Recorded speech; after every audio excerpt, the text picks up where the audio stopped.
Green rooftops in urban cities are up and coming, but so is urban beekeeping.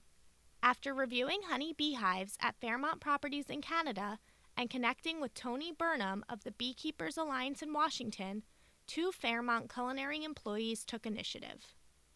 They found a woman named Tony Burnham who was known as the secret beekeeper of Washington. She started honey beehives on her rooftop, and she would come and mentor us on what to do and how to take care of the hives, how to harvest, and then one hive grew to 3 hives. The Fairmont's Washington, D.C. location is just one of their hotels internationally that has rooftop beehives. There are several other properties from Vancouver to Beijing and Boston that are also part of this initiative. Back in 2007, some beekeepers started to report remarkably high losses of 30 to 90% of their hives. With this sudden loss of colonies' worker bee populations, the hives weren't able to sustain themselves. We know with the colony collapse syndrome that's going on around the world how important it was to help boost the bee population.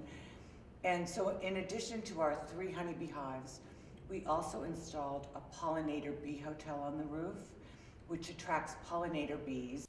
While pollinator bees don't produce honey, they do pollinate 3 times faster than honeybees. The Fairmont is proud of how they're helping to propagate vegetation in the area. Right now we harvest approximately 150 pounds of honey per year. We hope to add another hive so that we can harvest even more, and it would be wonderful to be able to put it in jars and make it available to sell, and we could give a percentage to the Beekeepers Alliance of Washington, D.C. if we did that.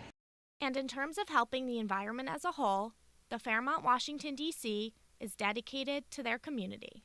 Sustainability is not just about having an eco-friendly hotel, it's all about reaching out to the community as well.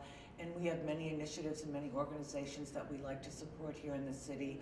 While the rooftop beehive at this point is not pedestrian friendly, the Fairmont harvests the honey for their guests, serving everything from their famous Beetini cocktail to their honey walnut bread in the restaurant and lobby lounge. And they're excited that this initiative has encouraged others in the city.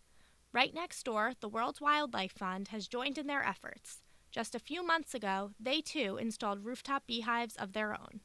Started out as just one tier, hives, they add various tiers to it.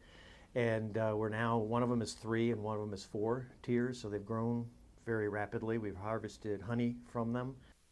WWF is excited about the opportunities the urban beehives offer to the community. Urban bees are known to produce quite a bit more honey than rural bees. Part of that reason is they have a more diverse food source than the city.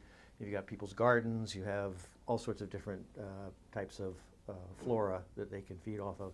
In terms of the future, both the Fairmont and WWF only hope to continue making an impact on the environment for the better. This is Elisabeth Lobel, Washington, D.C.